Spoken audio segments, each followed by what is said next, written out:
بسم اللہ الرحمن الرحیم الحمدللہ والصلاۃ والسلام علی رسول اللہ اما بعد۔ عدت کسے کہتے ہیں اور عدت گزارنے کے مقاصد اور حکمتیں کیا ہیں، نیز عدت کی اقسام کتنی ہیں، اور جو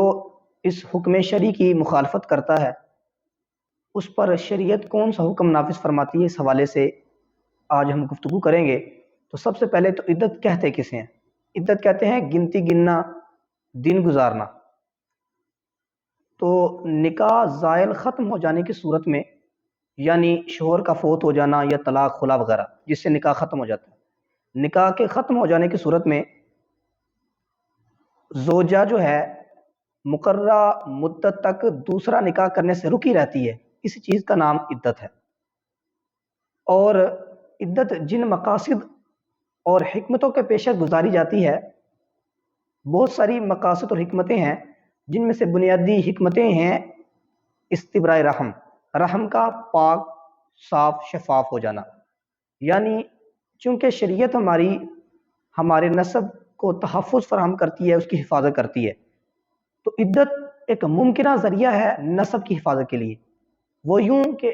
کوئی خاتون جس کا شوہر فوت ہوا یا اسے طلاق ہوئی، اگر وہ عدت گزارے بغیر، انتظار کیے بغیر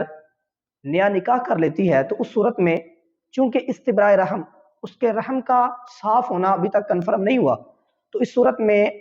آنے والا بچہ مشتبہ نسب قرار پائے گا، یعنی اس کا نسب مشتبہ ہو جائے گا، مل جل جائے گا۔ تو اس صورت میں شریعت یہ حکم نافذ فرماتی ہے کہ عدت گزاری جائے تاکہ استبراء رحم، رحم اچھی سے پاک صاف شفاف ہو سکے۔ دوسرے نمبر پر اگر شوہر طلاق دے دیتا ہے تو اس صورت میں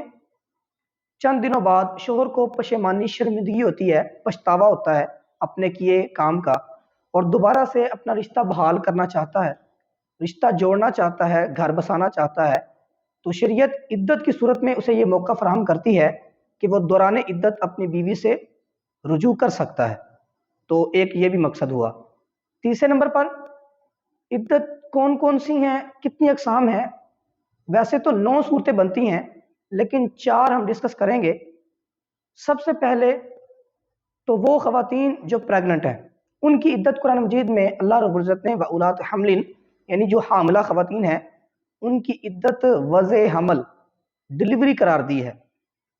مثال کے طور پر اگر کوئی خاتون، اس کا شوہر صبح کے وقت فوت ہو جاتا ہے یا صبح کے وقت اسے طلاق ہو جاتی ہے خدا نخواستہ، تو شام کو اس کے ہاں بچے کی پیدائش ہوتی ہے، ڈلیوری ہوتی ہے، تو اس کی عدت اسی دن ختم ہو جائے گی۔ یعنی حاملہ پریگننٹ خواتین کی عدت جو ہے وہ بچے کی پیدائش یا ڈلیوری ہے۔ دوسرے نمبر پر وہ خواتین جو پریگننٹ نہیں لیکن ان کے شوہر فوت ہو جائیں، تو قرآن مجید میں ان کی عدت 4 ماہ 10 دن مقرر فرمائی۔ تیسرے نمبر پر وہ خواتین نہ تو وہ پریگننٹ ہیں اور نہ ہی ان کے شوہر فوت ہوئے، بلکہ ان کے شوہر انہوں نے طلاق دے دی، تو اس کی 2 صورتیں بنیں گی۔ یا تو وہ خود خواتین جو ہیں وہ ماہواری کا، یا انہیں پیریڈز وغیرہ آتے ہیں، جو ماہانہ بنت حوا پر ایک آزمائش رکھی گئی ہے کہ ہر ماہ ڈیڑھ سے پیریڈ سے مینسس سے گزرتی ہے، اگر تو وہ اس حالت میں ہے، اس سچویشن میں ہے، تو اس کے لیے قرآن مجید میں 3 قروء، 3 ڈیٹس، 3 مینسز گزرنا اس کے لیے ضروری ہیں عدت گزارنے کے لیے۔ اور اگر وہ خواتین جو بوڑھی ہو چکی ہیں، جنہیں مینسز وغیرہ نہیں آتے، ڈیٹس ماہواری نہیں آتی،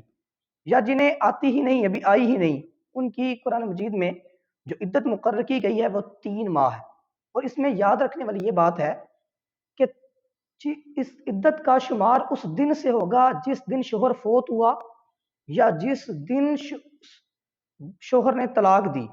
نہ کہ یہ کہ رجسٹر جس دن ہوا طلاق یا رجسٹر ہوئی اس کی موت، بلکہ جس دن شوہر فوت ہوا یا جس دن طلاق واقع ہوئی تب سے عدت کا آغاز ہوگا۔ رجسٹر یا لکھنا اس کے لیے ضروری نہیں ہے، وہ کارروائی ایک قانونی کارروائی ہے۔ اور دوسرے نمبر پر یہ بھی کہ جو خواتین مینسز جنہیں آتے ہیں، ان کی ہم نے بتلائی کہ 3 ڈیٹس گزرنا ضروری ہے۔ تو خواتین کی طبیعت، ان کی حالتیں اور ان کی عادات مختلف ہوتی ہیں، تو اس لیے کنفرم نہیں کہہ سکتے کہ خاتون کی اتنے ماہ گزرنے چاہیے، بلکہ ان کے لیے 3 تین ڈیٹس، 3 جو ہیں وہ ماہواریاں گزرنا ضروری ہیں۔ اور آخر میں حکم بتلایا تھا کہ جو شخص یا جو خاتون شریعت کے اس حکم کی روگردانی کرتی ہے، پس پش ڈالتی ہے، عدت کو نہیں مانتی یا مخالفت کرتی ہے اور نکاح کر بیٹھتی ہے، تو چونکہ اس نے قرآن مجید کی صریح نصوص کا انکار کیا ہے، تو اس وجہ سے اس پر کفر کا الزام آئے گا، وہ کافرہ کہلائے گی اور اسے دوبارہ سے توبہ کرنی ہوگی اور تجدید ایمان کرنا ہوگا۔ اللہ پاک کی بارگاہ میں دعا ہے کہ ہم نے یہ جو احکام شریعت سے سیکھے ہیں، ہمیں خود بھی سیکھ کر دوسروں تک اس کو پہچانے کی توفیق نصیب فرمائے۔ آمین ثم آمین۔